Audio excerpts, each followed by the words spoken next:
자, 얘기 또 해보겠습니다. 자, 진림이라는 놈이 있습니다. 예, 원소에 있던 사람인데 원소하고 조조하고 전쟁을 하기 전에 막 조조의 이런 뭐 아픈 점들을 가지고서 뭐 환관에 어쩌고 무슨 누구누구에 뭐 해서 엄청나게 막 악플들을 막 써내려가지고 막 경무를 써냈는데 문장에 능했던 사람이라고 하지요. 근데 이 사람이 조조 가지고 막 그 신상털이 가면서 막 그 조조의 죄목들 껄쩍지근한 것들 가지고 얘기를 했는데 거기서 이런 말을 했습니다.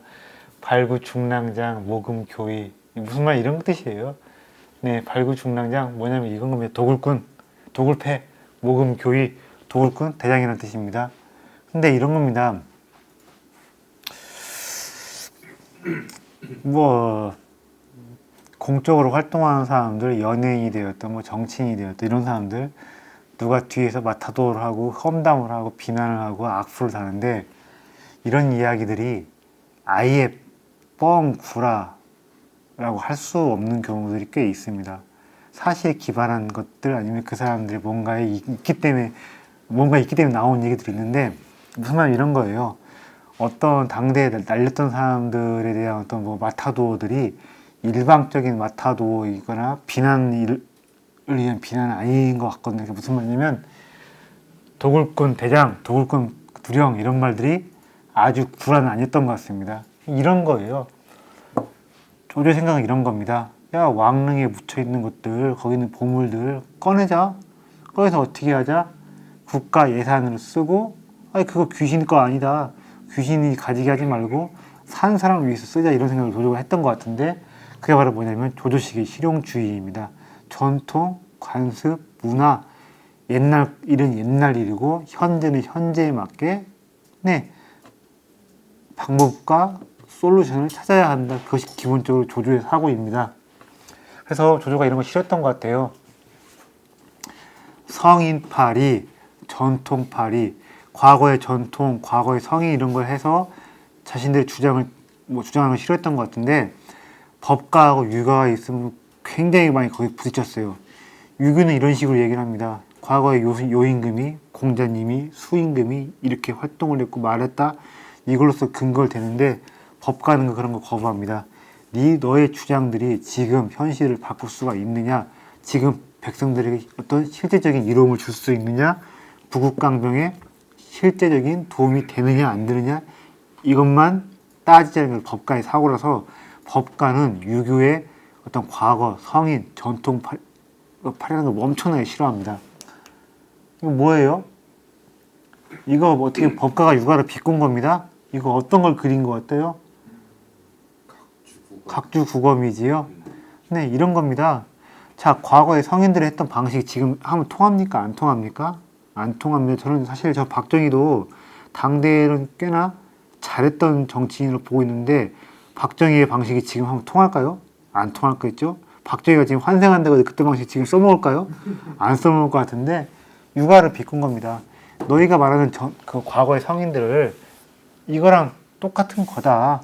과거에 무슨 성인들 했던 방식을 지금 또 하자고 하는데 이렇게 줄 그어놓고 물에 풍덩 들어가는 거 똑같은 거다 이런 거예요.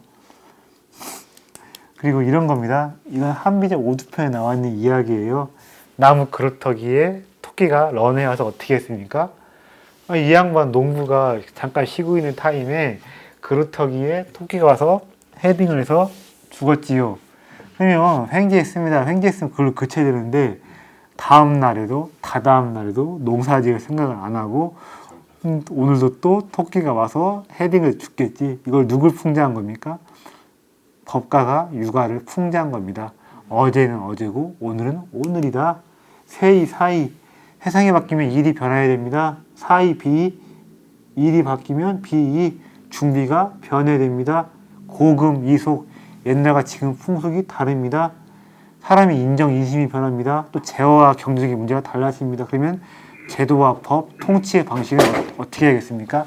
변해야겠지요. 그런데 늘 뭐냐면 이런 식으로 네, 육아는 과거의 관습, 과거의 문화를 고수하고 있는 그대로 가자고 하니까 법가가 거기에 딴지를 건 것인데 조조의 사고가 전형적인 법가의 사고방식입니다. 지금은 지금, 예, 지금은 지금, 과거는 과거, 지금 문제는 지금의 지혜와 지금의 솔루션이 필요하다 그런 것이죠. 자, 그래서 어떤 그 도굴꾼 어쩌고 얘기를 하는데 도굴꾼부터가 전통의 부정, 아까 어떻게 했다고 했죠?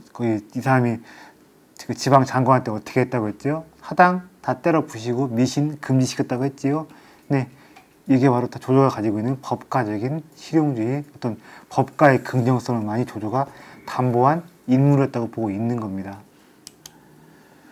자, 근데 이런 것도 있습니다. 제가 한번 조조에 이런 얘기도 해볼게요. 황건적 잔당을 조조가 토벌하러 또 산동으로 갔는데 신기한 게 싸우지도 않고도 이겨버렸어요. 황건적이 바로 투항을 해버렸습니다. 산동성 쪽에서 황건적이 난리를 피워서 진압을 하러 간 거였는데 30만의 황건적 군대가 싸움을 안 하고 조조한테 순순히 항복을 했습니다. 이게 왜 그랬겠습니까? 이때부터 있던 겁니다. 산동성에서 이 조조라는 사람이 굉장히 잘 다스리고 백성들을 도와주고 탄관우리들을 싹 쓸어버렸지요. 조조가 왔을 때 황건적들이 조조한테 싸워야 될 이유를 못 찾은 거예요. 아, 우리 장각 선생이 말한, 우리 종사가 말한 중앙태을도에 현신이 오셨다. 그러니까 뭐겠습니까? 조조 밑에 바로 들어가 버린 것입니다. 이때부터 뭐가 만들어졌냐면 청주병이 탄생한 것입니다.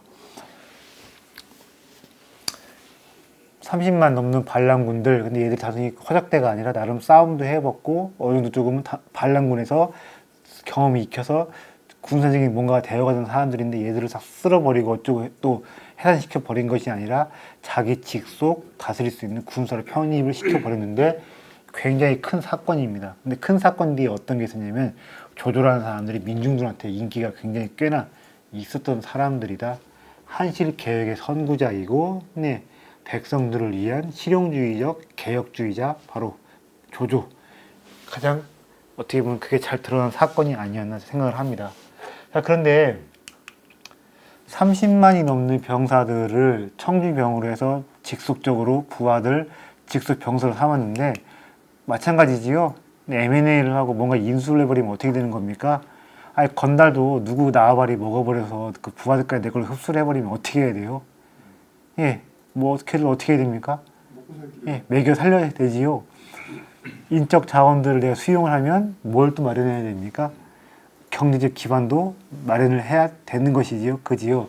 자, 그래서 어떤 그 조조가 가지고 있는 뭐냐면 군사적인 기반은 이거라면 물적 기반은 무엇이냐면 이 둔전제라는 것인데 이런 겁니다. 둔전제는 본래 이런 거예요. 변방에 군대가 있습니다. 근데 변방의 군대까지 내가 일일이 물자들을 보급해서 가져다 주는 게 쉽지가 않습니다. 그럼 어떻게 하는 거냐 이런 겁니다. 군대 근처에 놀고 있는 땅에다가 병사들이 농사를 짓고 니들이 먹을 거 직접 농사 지어서 하라는 것인데, 그러니까 원래는 둔전제라는 것이 실제 이거였어요. 군둔이었어요. 군둔. 군사 집단, 군단들의 경제적인 물적 토대였는데 이것을 이렇게 한 것입니다. 발상을 전환시켜 가지고 변경 지역이나 군사 요충지 근처에서 있는 땅이 아니라 이런 겁니다. 자, 나라가 지금 박살이 났습니다. 그리고 황건 농민군의 반란 때문에 여기저기 쑥대밭이 되어버렸고, 그러다 보니까 임자 없는 땅들, 버려진 땅들이 저기 변방 지역만이 아니라 화북 지역 내에 널려 있었던 거예요. 이런 겁니다. 유민들, 비적들, 황건군들, 이 사람들한테 사고 쳤다고 해서 그냥 벌 주고 뭐 잡아 쳐놓고 이런 것이 아니라 그냥 이런 거예요. 니들이 왜 사고를 쳤겠냐, 니들이 왜 반란을 일으켰겠냐, 먹고 살길이 막막하니까 그런 것인데, 야, 가서 너희들 놀고 있는 땅을 니들이, 내가 땅을 줄 테니까 거기서 니들이 땅을 붙여서 나라에다가 5알 내고 니들이 5알은 먹어라, 이런 겁니다. 그래서 어떻게 보면 국가가 직영하는 국가가 뭐가 된 것입니까? 국가가 어떻게 보면 지주가 되는 케이스로 볼 수 있는 것인데 5알이라는 것이 너무 세냐? 꼭 그렇지도 않은 게 이런 거예요. 과거에는 내가 나라에 바치는 것이 있지만 또 뜯어먹는 새끼들이 좀 많았습니다. 이제 뭐냐면 국가한테만 바치면 절대로 뜯어먹는 놈들이 없는 거니까 또 이랬습니다. 아니 먹을 게 없다 보니까 군사 반란이 가담하기도 하고 떠돌아다니는 데 있었는데 5알이어도 나한테 땅을 주고 부처먹을 생활 터전을 주니까 그것이 뭐였겠습니까? 감지덕지였을 겁니다. 그래서 둔전제를 통해서 원래는 철저하게 여기에 한정되는 것이었는데 둔전제를 통해서 드디어 뭐냐면 백성들한테 생활 기반을 마련해주고 화적대들을 체제 내로 편입시켜주고 화북의 생산력을 조조가 훌륭하게 복원시켜 낸 것입니다. 자, 군사적인 기반은 무엇이냐? 청주병이라고 하면 이렇게 군사적인 경제적인 기반은 둔전제인 것인데 청주병과 둔전제가 바로 조조의 어떻게 보면 날개. 그래서 그 무엇이냐? 명사들 순우를 통해서 명사들을 포용하기도 했지만 이렇게 이런 경제의 기반, 이런 군사의 기반 이것도 우리가 조조를 이야기할 때 잊으면 안 되는 조조의 토대다 이렇게 좀 기억하시면 좋을 것 같습니다. 근데 재밌는 게 이런 것들을 조조가 생각해낸 것이 아니라 밑에 있는 누군가가 아이디어를 낸 것인데 이것을 조조가 포용을 한 것이죠. 근데 이것들을 누가 막 그 건의를 했고 조조한테 하라고 좀 옆구리 찔렀나 보니까 명사라고 보기에는 좀 힘이 없는 사람들인 것 같더라고요. 그러니까 선비긴 선비인데 기득권하고는 거리가 있는 그런 사람들이 이야기를 한 거예요. 왜냐면 이런 거예요. 차 널린 땅, 버려진 땅들이 과거에는 임자가 누구 거였겠어요? 백성들의 것이기도 했겠지만 원래 누구 거였겠습니까? 호족들의 땅이었을 겁니다. 그러니까 이것을 복원시키려고 하면 도로 호족들한테 주는 것이 맞는 것인데 야 저기 과거에 호족들이 가지고 있는 땅에 임자가 없어졌으니까 니들이 가서 거기 먹고 살아. 이런 둔전제가 뭐였겠습니까? 호족들한테 지방 토호들한테 이득이 되는 거예요? 안 되는 거예요? 전혀 안 되는 것입니다. 그지요? 그러니까 둔전제부터가 어떻게 보면 조조의 막강한 경제적 기반을 마련해 줬다 싶기도 한데 기존의 기득권들을 건드리고 그들의 어떤 뭔가를 좀 마음 상하게 하는 커다란 개혁 조치였다. 그리고 이런 개혁 조치의 건의를 누구냐? 명사 집단이 낸 것이 아니라 기존에는 소외받고 있었던 사람들이 낸 것인데 조조가 과감하게 밀어붙였다고 볼 수 있는 것입니다. 예. 근데 늘 그런 것 같아요. 보통 국민들 백성들은요, 누가 유정자를 하고 누가 정치를 하고 어떻게 정치를 하는 거네. 내가 먹고 살게만 해주고 먹고 사는 것만 건들지만 않으면 통치에 순응해가는 존재 같거든요. 그래서 경제만 먹고 사는 일만 해결해 주면 그 사람은 저는 그냥 다른 거에 아마 흠이 많고 어쩜 무슨 잘못한 것이 있어도 좀 그 사람을 유정자로서는 괜찮은 사람이라는 생각을 합니다. 네. 자, 그리고 둔전제 또 이런 것도 있습니다. 예비군 제도인데 이런 것도 있습니다. 자, 내가 땅을 놓아주고 거기다가 놀고 있는 땅에 사람들을 보내는데 어떻게 하는 것입니까? 아무나 보내는 것이 아닙니다. 이 땅으로 간 사람들 어떻게 하는 거예요? 자, 놀고 있는 땅에 내가 사람들을 보내는데 아무나 막 보내는 것이 아닙니다. 야, 이 땅은 면적이 이 정도니까 몇 명 정도 가라. 그리고 가는 사람들을 어떻게 해야 됩니까? 국가에 뭘 시켜야 돼요? 철저하게요. 호적을 등록하게 해야 되지요. 그래야 내가 걔들한테 뭘 거둘 수 있는 겁니까? 토지세. 네. 내가 쌀 100가만 생산했으면 50가만을 가지고 가야 되는데 평소에 내가 뭔가를 작성해내야 되는 것이지요. 그러지요. 그런데 또 이런 것도 있는 겁니다. 1년 내에 농사 지는 것이 아닙니다. 농한기 때 또 어떻게 해야 됩니까? 군사 훈련을 받는 것인데 놀고 있는 땅에다가 사람들을 보내고 나라에 등록을 시키고 이 사람들을 언제든 내가 쓸 수 있는 예비군으로 만들어 놓은 것이지요. 그러니까 이런 겁니다. 둔전제를 통해서 재정 적자 보완하고 균형 재정을 달성했다. 화북의 생산력을 복원했다 했는데 무려 2마리가 아니라 3마리의 토끼를 잡아버린 것입니다.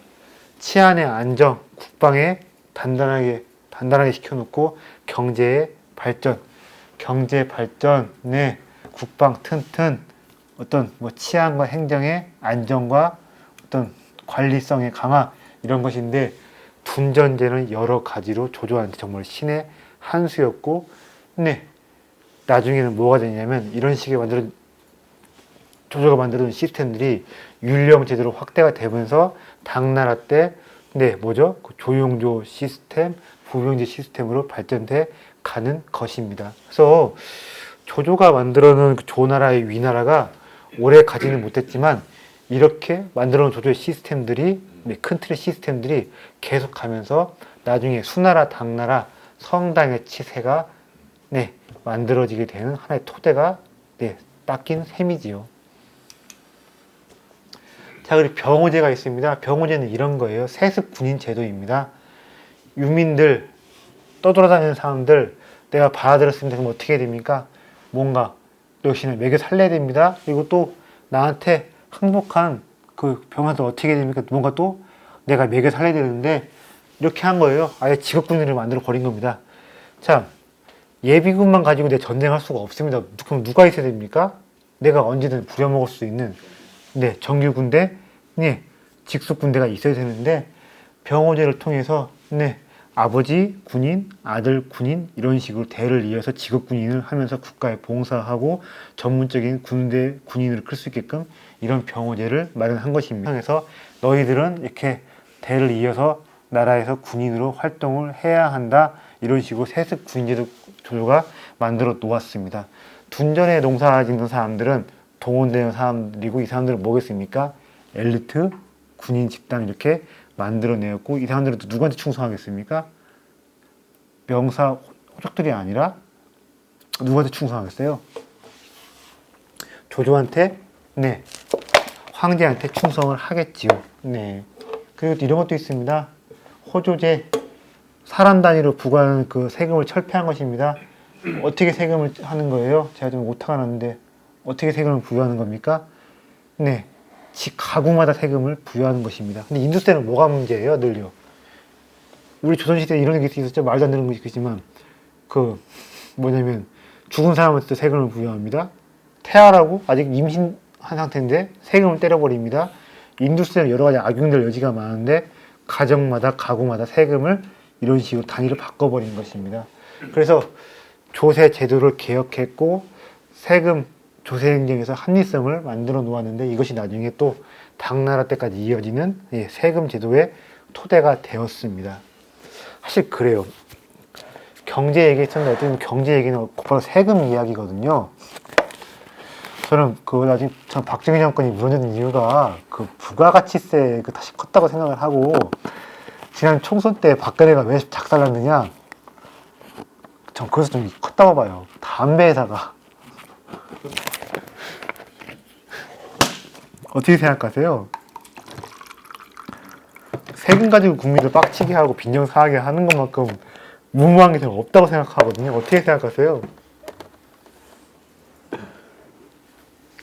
아니 오늘 제가 깜짝 놀랐어요. 이거 진짜 저는 늘 제가 좀 보고서 저를 놀라게 하는 기사들이 있고 좀 잘 이해가 안 가는 기사 같으면 잘 안 믿고 좀 크로스 체킹을 해보는 편인데 오늘 보니까 그 뭐죠? 집에 뭐 키우지? 혹시 집에서 강아지나 그 고양이 키우는 분 계세요? 고양이 키우시죠? 네. 고양이 키우시죠? 네. 아, 여기다가 뭘 붙인다고 해요, 지금요? 색을 붙인다고 하잖아요.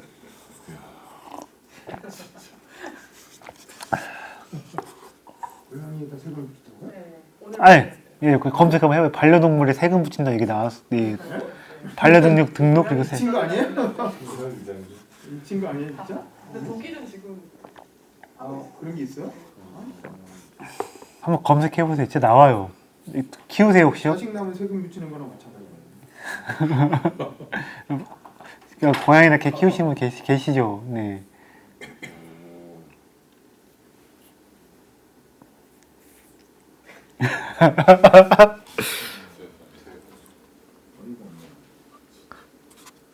이렇게 할 것 같아요. 사람들이 그 개, 고양이를 버리던가 아니면 또 시골에서 또 이런 식으로 또 우기겠죠. 나 이거 먹으려고 키우는 거다. 이런 식으로 또.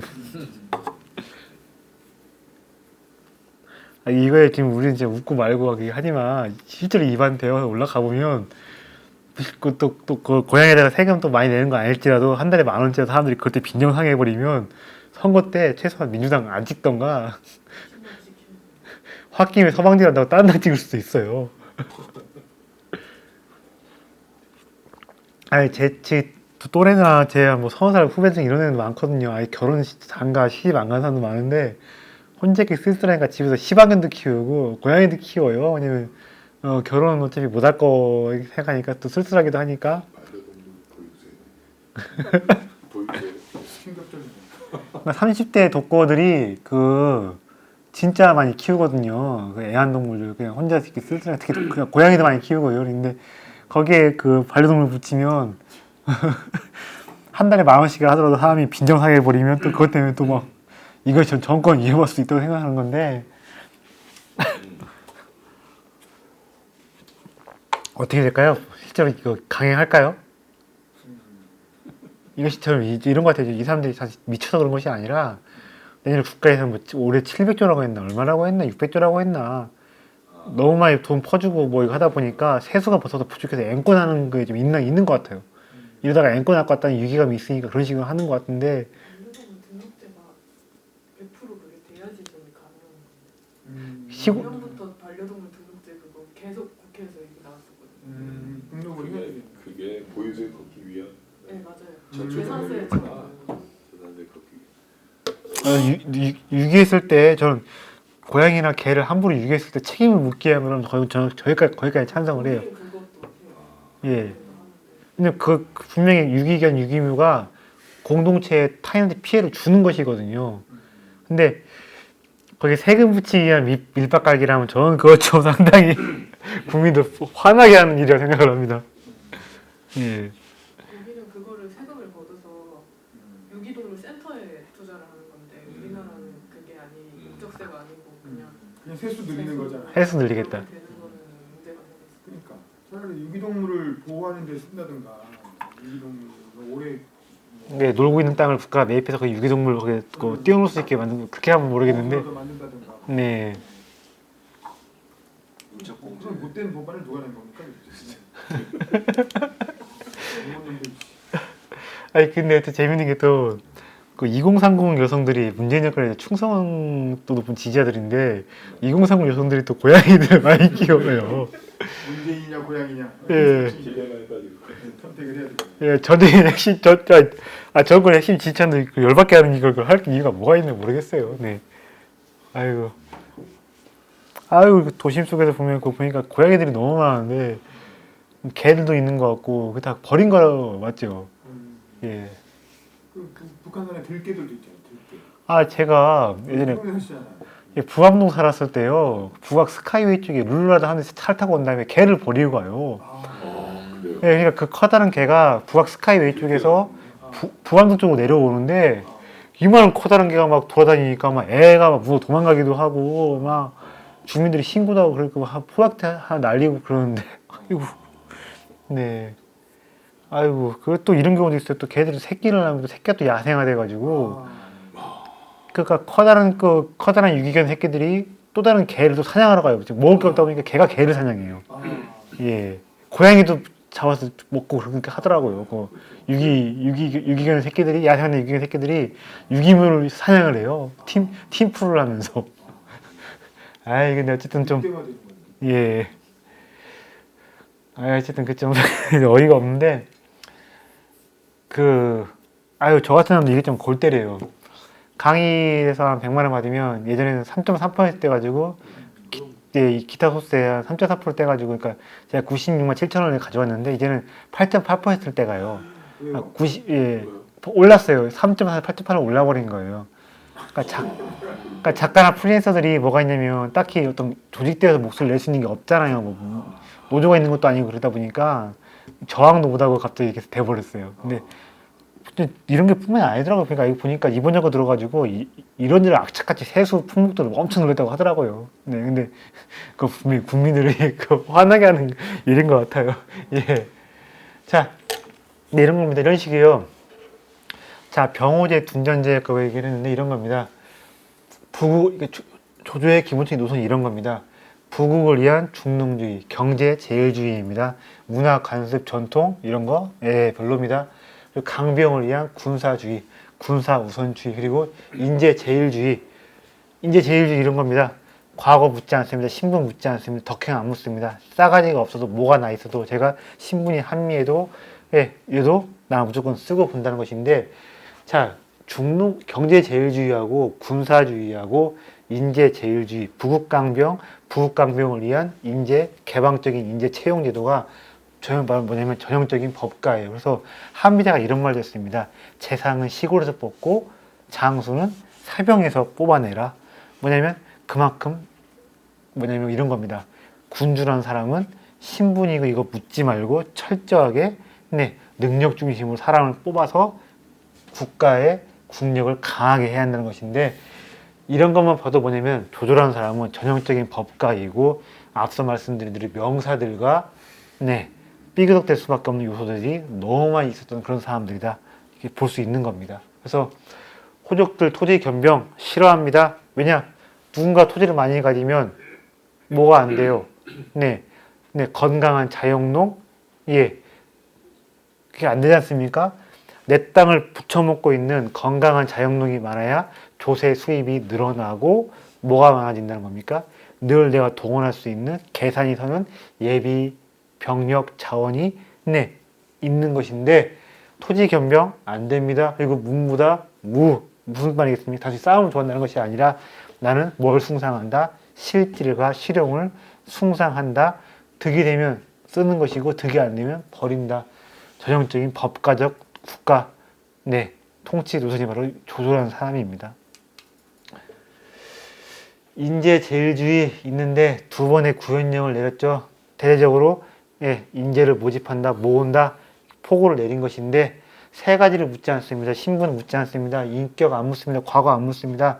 과거에 형수랑 무슨 바람이 났든 부모한테 불효한 놈이든 신분이 한미하든 사람이 뭐가 났고 싸가지가 없든 있든 나는 상관하지 않고 당장 재능이 있고 쓸모가 있으면 내가 부려먹겠다. 바로 이런 것입니다. 곽가 뭐가 난 놈입니다. 장압 누굽니까? 원래 누구 밑에서 있던 사람입니까? 원소 밑에 있던 사람입니다. 장유 누구 밑에 있던 사람이지요? 여포 밑에 있던 사람이지요. 장수 가오는 조조하고 싸워서 조조의 큰아들 조앙을 죽게도 했었습니다. 내 아들까지 죽게 했었지만 이 사람들이 필요하다 그러면 내가 포용을 해서 내가 써먹고 부리는 것입니다. 그래서 인재 제일주의인데 이것만 보듯이 조조는 법가적인 측면이 있다라고 생각합니다. 육아는 그래요. 꼭 족보를 묻습니다. 그리고 제가 사람이 됐냐 안 됐냐 이걸 봅니다. 그리고 과거에 뭘 했느냐 보는 것인데, 저 이거 상당히 좀 그런데 이게 좀 있어요. 먹물들이 있고 상인과 무인들이 있는데 상인과 무인들은 사고가 여러 가지로 많이 비슷합니다. 저는 정주영 같은 사람 어떻게 보면 그 사람은 장군이라고 생각을 하는데 어떻게 생각하세요?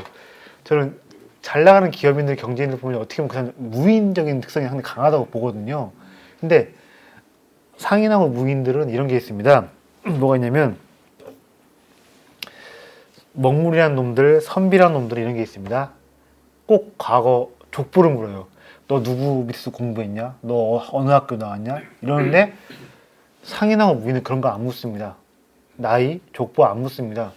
얘가 근본이 의심스럽지만 돈 잘 버네 그러면 어떻게 합니까? 파격 승리도 시켜주고 내 딸 줘서 양대로 삼기도 합니다. 그리고 나보다 나이가 어리지만 나보다 싸움 잘합니다. 그러면 형님으로 모시기도 합니다. 김두한이 어떻게 했습니까? 구마적을 꺾고 의미관 들어갔을 때 야인시대에서는 평양박치기 다 떠났다고 하지만 실제로는 안 그랬어요. 평양박치기 구마적 밑에 있다가 김두한 밑으로 들어갔습니다. 근데 평양박치기가 김두한보다 나이가 많았지만 김두한은 형님으로 보셨습니다. 나보다 어리지만 싸움 잘하니까 고개 숙이는 것입니다. 근데 먹물들은 이렇게 됩니까? 안 됩니까? 절대 안 돼요. 나보다 나이가 어리네, 나보다 나쁜 대학 나왔네. 심지어 이런다고도 하잖아요. 과거에 경기고 나오신 분들이 엄청난 자부심을 가지고 계신다는데 거기서도 뭐 경기중 나왔느냐, 경기중 나와야 무슨 뭐 진고리, 성고리, 뺑뺑뺑 이으면 안 쳐주고. 뺄뻔 이유는 또 안 쳐주고 경기고 나왔지만 그래도 경기중까지 나와야만이 또 예. 이런 말도 안 되는 짓거리들을 먹물들이 벌이는데 상인들이나 무인들은 당장 수완이 얼마나 좋느냐만 봅니다. 그지요? 또 이것도 있어요. 상인과 무인들은요 패배를 인정할 줄 알고 상대방의 장점을 본능적으로 내 걸로 받아들이려는 생각이 있습니다만 먹물 이놈들은 문제가 뭐가 있냐면 패배를 잘 인정 않고 궁시렁거리고 말이 많아요. 진 다음에도요. 또 이런 게 또 있습니다. 상인과 무인들은 9가지가 달라도 한 가지만 같으면 같이 가자고 합니다. 왜냐하면 그렇게 해야만 내가 결과를 나올 수 있게끔 상황과 조건들을 내가 만들어 갈 수 있잖아요. 근데 먹물이란 놈들은요 9가지가 같아도 한 가지만 다르면 적대시해 버립니다. 저는 그래서 어떻게 보면 우리나라가 60년대, 70년대, 80년대 압축 성장했던 시기에는 제가 봤을 때는 먹물들의 세상이 아니라 상인과 무인들의 세상이었던 것 같은데 저는 지금 어떻게 했냐면 상인 무인의 시대가 아니라 먹물들 이놈들의 저는 그래서 지금 운동권 애들 별로 안 좋아하는 이유가 먹물들의 세상을 어떻게 하냐 상인과 무인들의 시대가 아니라 조선화 시키고 있다는 생각을 좀 강하게 가지고 있어요. 근데 그 정치적인 얘기를 떠나서 우리나라 역사 얘기를 떠나서 저는요 기본적으로 사람이 성장을 하고 그 사람이 얼마나 건강한 마인드를 가지고 있냐는 제가 봤을 때는요 선비의 먹물의 마인드가 아니라 상인 무인의 마인드를 가져야 그 사람이 건강한 사람이 그런 사람들이 조직을 이끌고 국가를 있다고 생각을 합니다. 어떻게 생각하십니까? 맞습니다. 아니 과거를 뭐 이렇게 묻고 족보를 따지는지 모르겠어요. 그리고 상대방의 장점들을 더 수용을 하고 패배를 인정하고 승부를 할 줄 아는 게 맞는 것 같고 9가지 다른 것을 보는 것이 아니라 같은 점 한 가지에 주목을 해서 같이 가져다 다독이는 게 맞지 않나 싶은데 꼭 순혈 경쟁, 족보 따지고 졌으면 꼭 말이 많고 막 궁시렁거리고 상대방의 장점을 애써 무시하려고 하고 저는 먹물들의 마인드, 선비들의 마인드는 기본적으로 그 사람들의 암만 뭐 교양이 있네, 말을 부드럽게 하네, 예의가 있고 언사가 그래도 저는요 절대로 선비와 먹물들의 마인드는 건강한 정신세계가 아니라고 생각을 합니다. 네. 근데 이제 민주화가 되면 네. 먹물의 시대가 되는 거 아닐까요? 그런데 조선 시대도 좀 그렇고.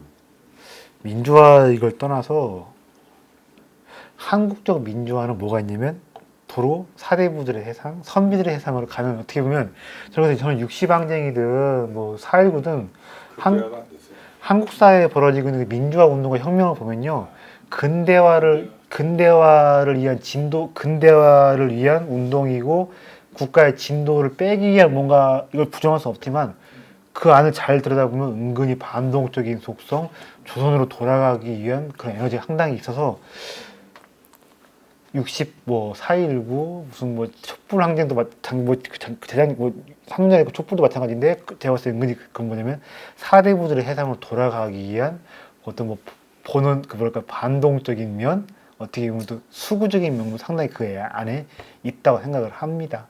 예. 어쨌든 좀 위험한 발언일 수도 있지만 그렇게 생각을 합니다. 예. 그러니까 지금 사회가 괜히 그렇게 얘기하잖아요. 산업화 다음에 민주화, 민주화 다음에 조선화. 조선화를 누가 이끌고 있느냐? 운동권들, 뭐 했던 사람들. 그게 참. 여기서 좀 그 해야겠네. 또 운동권들 너무 비판하면 너무 좀 근데 이것이 있어요. 작년에 영국 왕세자 결혼식 할 때 유니폼 뭐 입고 나왔습니까? 군복 입고 나온 거 보였어요? 그죠? 보였죠? 기본적으로 서구인들은요, 영국, 미국 서구인들은 국가 엘리트들이 뭐가 있냐면요, 암만 자신들이 문과적인 지식, 인문학적인 뭔가를 배웠다 하더라도 그 사람들은 기본적으로 그겁니다. 서구 엘리트들은 기본적으로 상무 정신을 가지고 있는 무인들의 그게 좀 상당히 있어요. 그러니까 아르헨티나하고 잉글랜드가 했던 전쟁이 뭐지요? 포클랜드. 그때 전쟁 때 맨 앞에 배 선두에 누가 탔습니까? 왕세자들이 선두에 탔었고 영국은 왕세자들이 뭐에 복무를 하지요? 공군 장교, 해군 장교에 복무를 하지요. 그러니까 걔들은 기본적으로 이런 것입니다. 위험이 닥치면 내가 뭐한다? 쪽팔리게 뒤로 숨는 것이 아니라 가오상하기 싫다. 앞으로 나선다. 그래서 어떻게 보면 그리스 중장보명 때부터 이어진 전통이라고 볼 수가 있는 것인데 서구의 엘리트들의 기본적인 정신세계는 그런 것이에요. 상무정신, 무인으로서의 그런 게 있습니다. 이것도 이거 있잖아요. 또 올림픽 나가면 양궁을 합니다. 또 사격을 합니다. 승마를 합니다. 펜싱을 합니다. 그러니까 이것들이 뭡니까? 서구 귀족들의 스포츠자 취미였는데 아니 총 쏘고 말 타고 활 쏘고 칼질하는 거 걔들은 18, 19세기까지만 해도 뭐가 있었던 겁니까? 결투문화가 있었지요. 우리는 자 중국이란 나라는 뭐냐면 유교가 되면서 완전히 결투문화가 사라져 버렸어. 그래서 중국 같은 나라는 일찍이부터 귀족들이 다 문인으로 변신해 버렸고 우리는 고려 때는 칼부림 했지만 조선으로 들어서면 이제 칼부림 안 한 시대 돼버렸잖아요. 근데 아직까지도 18, 19세기 유럽은 서구는 그런 겁니다. 엘리트들이 칼부림 했었고 싸움질 했었고 내 명예가 손상당하면 1대1로 맞짱. 그러니까 아직까지 제가 봤을 때는 이게 있어요. 서구 엘리트들은 기본적인 정신이 뭐가 있냐면 꽁무니 빼기 싫다, 가오 상하기 싫다. 뭐가 있냐면 명예는 내가 무조건 지켜야 한다. 근데 우리나라 보수가 안 되는 이유가 그런 거예요. 상무정신 없어요. 근데 보수가 보수이려면 우파가 제대로 우파려면 명예를 정말로 목숨같이 여기고 가오를 중시하고 내 명예와 가오를 위해서 언제든 나는 위험한 상황에서 내 자신을 희생할 준비가 되어 있다. 이것이 서구 엘리트들의 기본적인 정신이기도 하지만 우파와 보수의 기본적인 토대이기도 한데 한국 그 엘리트들은 그런 거 없어요. 우리 우파들은 상무정신? 에이 그런 거 있습니까? 그리고 내가 명예의 가오를 위해서 언제든 내가 위험한 상황에 내가 헌신하고 희생을 하겠다. 그런 게 있습니까? 없습니까? 없잖아. 그러니까 저는 우리나라 우파들이 뭐냐면 우파가 아닌 것 같고 기본적인 이념 세력이 아닌 것 같고 좌파들한테 운동가한테 개처발린 이유가 다 이유가 있다고 생각을 합니다. 그래서 어떻게 보면 운동권을 욕하고 제대로 안 된다 소리만 하는 것이 아니라 우파가 리뉴얼 되고 우파가 새롭게 탄생을 해야 되는데 그렇게 보면 우파들이 보면 서구 엘리트들의 기본적인 정신은 무엇이냐 그리고 우리는 정말 희생과 헌신을 할 수 있는 준비가 되어 있느냐 이런 것부터 근본적으로 따져 물으면서 재검토를 해야 한다는 생각을 합니다. 네, 근데 안 하는 것 같아요. 네. 뭐가 있냐면 우파는 보신주의로서의 그런 회귀, 보수가 보신. 그리고 보수는 보신주의를 회귀해버렸고 좌파는 뭐냐면 반달리즘 다 때려부시고 있어요. 국가를 지금 파괴하고 있어요. 진보 좌파는 반달리즘으로 퇴행이고 보수 우파는 보신주의로서의 무슨 뭐 회귀 그리고 이게 이런 거 있는 것 같습니다. 우리나라 보수가 또 재밌는 게 뭐가 있냐면 70대, 60대들이 보수가 많은데 20대들 중에서 보수가 꽤 많아요. 20대 안 되는 보수 우파들이 꽤 많은데 좌파들은 거짓말을 참 뭐라 그래요. 거짓말인데도 맞는 말로 잘 포장을 해요. 그래서 거짓말을 참 능하게 맞는 말로 잘 포장을 하는데 우파들 특히 젊은 애들 이런 게 있습니다. 맞는 말 사람 빡치게 합니다. 틀림이 없는 말인데 맞는 말인데 사람 화나게 말을 해요. 그래서 좌파들은 거짓말을 하지 말아야 되고 우파들은 특히 젊은 우파들은 발화를 할 때 사람 기분 봐가면서 좀 말을 하는 게 좀 필요하지 않나 싶습니다. 그래서 우파들이 좀 70대, 60대에 좀 많이 있고 20대들이 많이 있는데 늙은 우파들은 늙은 우파들은 보신주의를 버려야 되고 젊은 우파들은 말을 할 때 메시지를 발화를 할 때 사람 좀 기분 상하지 않게끔 하는 걸 좀 배워야 하지 않나 싶습니다. 근데 사람들이 기분이 그래요. 거짓말을 기분 좋게 해주는 사람 말을 따라가지 맞는 말 사람 빡치게 하는 사람 그걸 따라가느냐? 그렇지 않은 것 같거든요. 네, 좌파들은 거짓말을 능숙하게 그럴듯하게 한다. 사실을 잘 포장한다. 근데 우파들은 맞는 말을 사람 빡치게 한다. 이것 좀 제가 봤을 때 많이 좀 고민해야 될 게 아닌가 싶습니다. 네. 근데 기본적으로 우파는 상무정신, 희생, 헌신입니다. 네. 자, 그런데 이제 드디어 원소 얘기를 좀 해볼게요. 자, 손욱이 원소를 이렇게 평가했습니다. 시기심과 의심이 많고 사람을 능력 위주로 잘 안 쓴다고 했습니다. 그리고 우유부단하고 결정장애가 있대요. 세 번째, 법령의 권위를 못 세우고 군기를 못 세운다. 네 번째, 의름만 좋아하는 선비들을 중요한다. 입만 사는 선비들을 많이 쓴다고 하는데 손욱의 한 원소 평가이고 원소가 패자다 보니까 이것들을 고지고대로 믿는 사람들이 많았는데요. 모든 것들을 좀 이면을 봐야 돼요. 장점이 단점이고 단점이 장점일 수가 있습니다. 네, 능력 위주의 인사를 안 했다고 하는데 잠깐 이거 좀 이렇게 해볼게요. 시기심과 의심이 많았다. 이거 가지고 우리 뭐라 하지 말자고. 왜냐면요, 많은 사람들이 부려야 되고 리스크를 걸머줘야 되고 이런 사람들한테 아니 까놓고 얘기해볼게요. 의심하지 않는 의심 없는 리더가 있어요 없어요? 의심하는 내색을 안 하고 숨기려고 노력을 하는 것일 뿐이지 많은 사람들을 쓰고 부려야 되는 사람들이 리더들이 일부의 리더가 의심 없는 사람이 있어요 없어요? 어떻게 생각하세요? 사람을 경계하고 저놈이 날 언젠가 배신하지 않을까, 딴 놈한테 가지 않을까, 저놈이 내 통수 치지 않을까. 리더들은 다 의심이 많은 존재입니다. 조조는 의심이 없었습니까? 조조도 얼마나 의심이 많았습니까? 그지요? 자, 유비가 제갈량할 때 어떻게 했습니까? 네가 봤을 때 유선이 띨띨한 것 같으면 네가 저 새끼 엎어버리고 나라 먹으라고 했는데 이거 뭔 말입니까? 그렇게 하라는 거예요? 아니에요. 유비가 제갈량을 의심하니까 마지막 한 번 더 떠본 것이고 거기서 대놓고 충성 맹세를 죽기 전에 받아내려고 한 것이지요. 유비가 제갈량 의심한 겁니까? 믿은 겁니까? 의심한 겁니까? 의심했으니까 그렇게 한 겁니다. 그죠? 리더가 의심 많다고 사람 그거 내색을 하고 안 하고의 차이가 있을 뿐이지 이것만 가지고 뭐라고 하면 안 되고 네 가지 지적했습니다. 시기심과 의심이 많고 능력이 좋은 사람을 쓰지 않습니다. 우유부단하고 결정을 잘 못 내립니다. 빠르게 신속하게 못 합니다. 그리고 법령의 권위와 군기를 못 세웁니다. 네 번째, 의름만 좋아하는 선비들이 중요한 이렇게 얘기를 했는데 뒤집어보면 이런 말이에요. 명사들의 의향을 존중하는 인사. 내가 저런 능력 있다고 내 마음대로 쓰고 하는 것이 아니라 밑에 있는 명사들의 말을 듣고 사람을 천걸 봐서 썼다는 말이지요. 그리고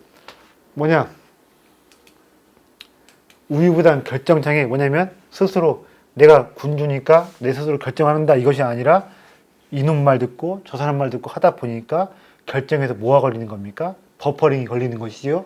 그리고 뭐냐면 이것입니다. 법령의 권위와 군기를 안 세운다. 법가적 리더십이 아니라 철저하게 유교주의, 유교 문화를 고수했다는 것입니다. 그리고 의름만 좋아하는 입만 사는 선비들을 중요한다. 뭐겠습니까? 제가 당장에 쓸모는 없어도 명사들 사회에서 명성이 있고 평판이 있으면 존중하는 척을 했다는 것이지요. 그래서 어떻게 보면 이런 단점들이라고 하지만 살짝 까놓고 보면 장점이기도 하고 원소가 왜 하북 제1의 제후가 되어서 가장 큰 세를 처음에 확보했느냐? 단점에서 더 익히는 거예요. 그지요? 그래서 이런 것 같아요.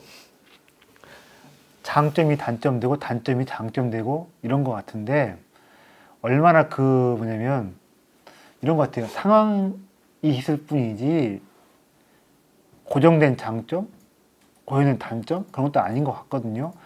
똑같은 사람의 성격이지만 특정 상황에서는 이것이 단점이 될 수도 있는 것이고 장점이 될 수도 있는 것입니다. 그래서 얼마나 상황에 맞게끔 그걸 또 응용해 나가고 변화시켜 나가고 이게 있을 뿐이지 이렇다고 해서 그거 평생 절대 안 되는 단점이고 무조건 나쁜 것이다. 이렇다고 해서 그 무조건 좋은 것이고 언제나 순기능을 발휘할 것이다. 이것은 너무 우리가 좀 역사라든가 인물을 평면적으로 이해하는 게 아닌가 싶습니다. 좀 그래서 오히려 순욱의 원소 평가를 보면 이래서 원소가 처음에는 가장 크게 성공가들을 달렸고 하북에서 새로 확배 것이 좀 일으키는 것 같아요. 근데 어쨌든 또 이렇게 얘기를 합니다. 이것은 누구의 평가냐면 곽가의 평가입니다.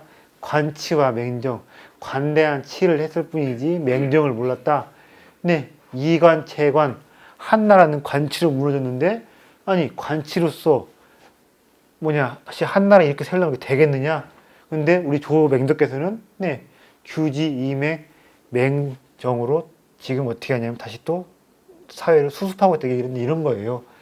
맹정은 법가의 노선입니다. 법대로 일률적으로 신분 묻지 않고 다스리는 것이고 관치는 육아의 노선입니다.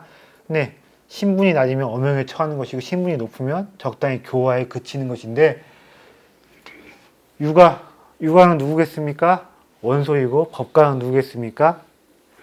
조조이고 관도 대전은 법가의 조조와 육아의 원소가 붙었던 것이고 한나라 체제를 그냥 집착하는 놈과 한나라 체제를 바꾸려는 사람 간의 대결이었는데 결국엔 이런 것 같아요. 어쨌든 한나라가 망했잖아요. 그지요? 그러면 옛날 그것만 이거 안 됐거든요. 단순히 그래서 원소가 무너진 것이 아니라 천하의 대세는 변화를 원했기 때문에 조조가 이긴 것이 아닌가.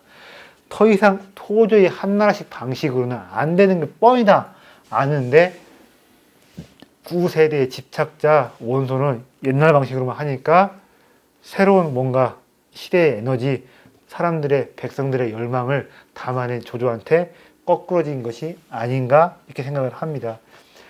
세족의 편 원소, 세습 귀족의 편 원소 하지만 네, 서족이 요새 말로 하면 뭐겠습니까? 차상위 계층들이거든요. 차상위 계층들의 어떤 욕망, 차상위 계층들의 바램들을 담아낸 조조. 결국 그러니까 누가 이겼느냐? 조조가 이긴 게 아닌가 싶습니다. 네. 차상위 계층을 이렇게 좀 생각을 해요. 그래서 뭐냐면 밑바닥 사람들, 빈민 사람들이 아니라 어떻게 보면 빈민과 그 서민이라고 해도 좀 뭐한데 좀 뭔가 좀 욕망도 가지고 있고 올라가고 싶고 나는 이렇게 살지만 내 새끼만큼은 좀 잘 좀 해보고 싶고 이런 사람들이 있는데 저는 그 사람들 차상위 계층이라는 명명을 하거든요. 대충 그게 뭐냐면 한 사회에 보면 한 40%에서 한 70% 사이 그 사람이라고 보고 있는데 일본이 근대화 메이지 유신하면서 그 사람들의 에너지를 국력으로 전환시켜 가면서 폭발적으로 성장했던 것 같고 우리나라도 압축 성장하던 시기에 네, 그 사람들의 어떤 신분 상승, 중산층 대기 욕망 나는 이렇게 일자 무식하지만 내 새끼만큼은 대학 보내고 잘 살게 하겠다. 조조라는 사람은 우리가 이런 거 있는 것 같아요. 서족들, 차상위 계층들 욕망을 어느 정도 조금 담아낸 것이 아닌가. 근데 이런 것 같습니다.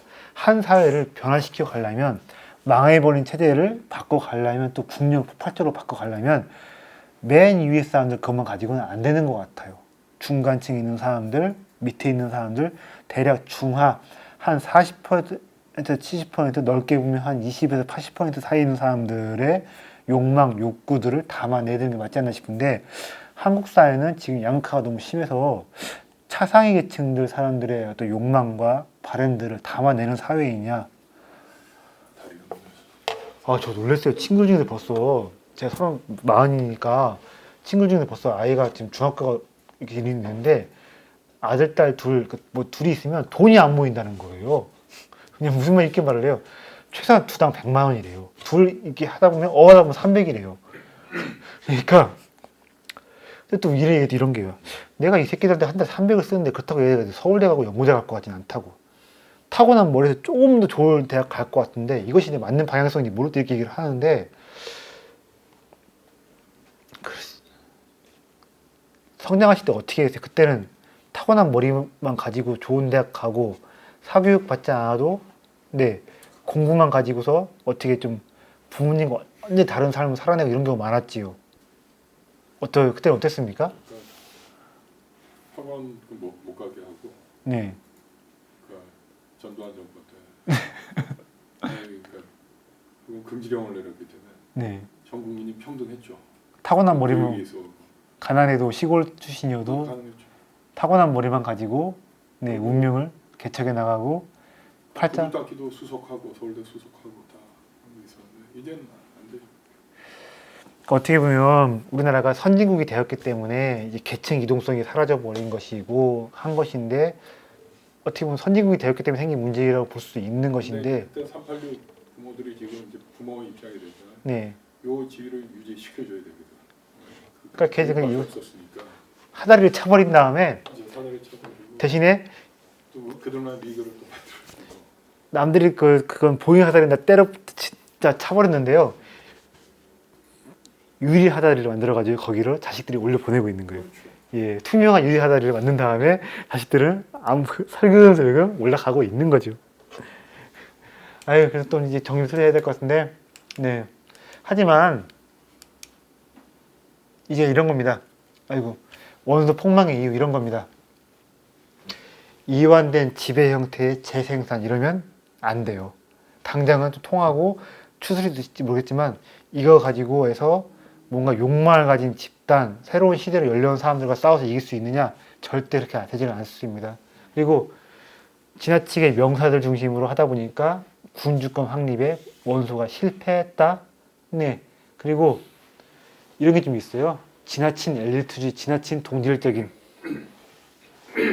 명사들만 있습니다. 금수저들만 있습니다. 은수저들만 있습니다. 체제 내 사람들만 있고 성한 사람들만 있습니다. 이러면 안 돼요. 그러면 새로운 시대를 열 수 있는 에너지가 안 생겨요.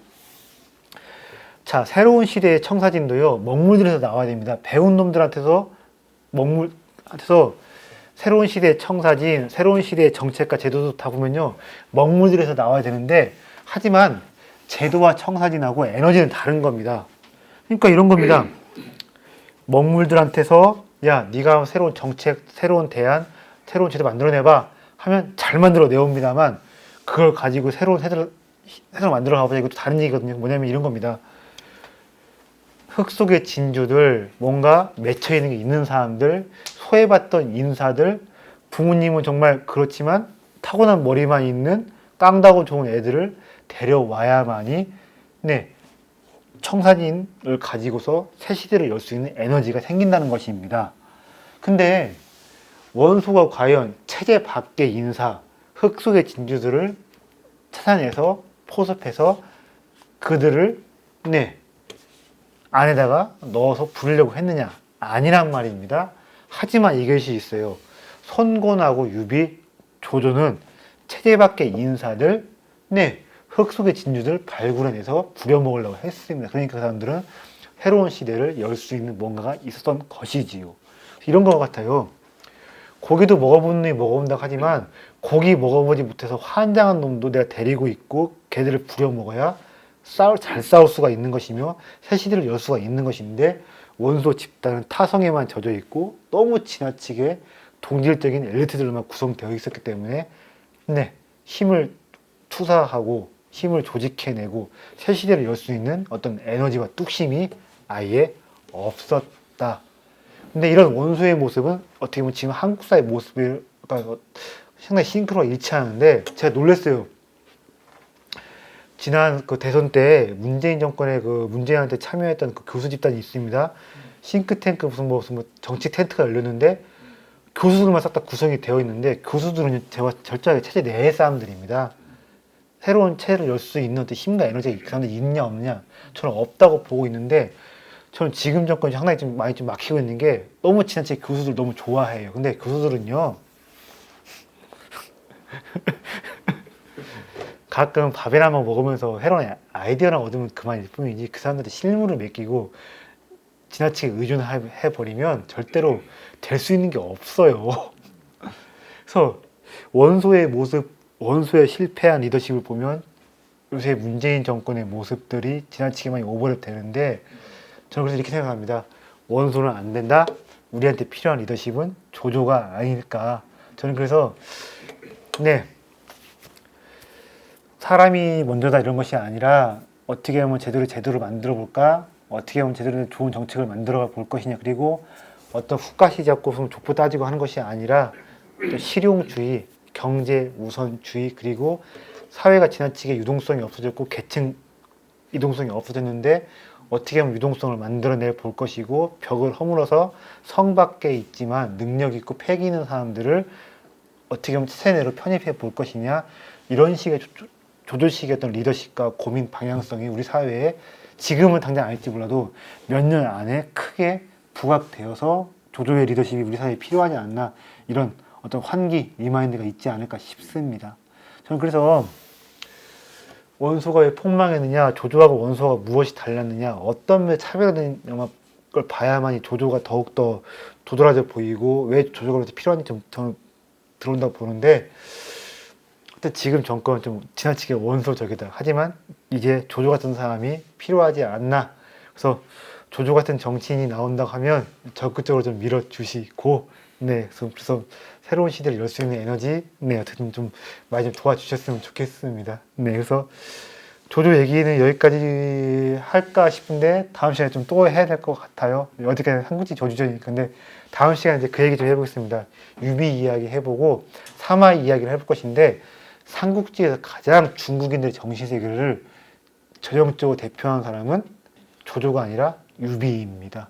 그리고 저 유비라는 사람이 상당히 지금 등소평하고 닮은 측면이 많다고 생각하는데, 유비와 등소평의 이야기를 같이 한번 해보도록 하겠습니다. 예, 그래서 다음 시간에는 조조 이야기 좀 하고 사마이 유비 이야기 하고 또 못다한 사람들 뭐 유표라든가 또 누구지 그 여포 이야기 좀 더 해보도록 하겠습니다. 네, 그럼 오늘 강의는 여기까지 하도록 하겠습니다. 네, 감사합니다.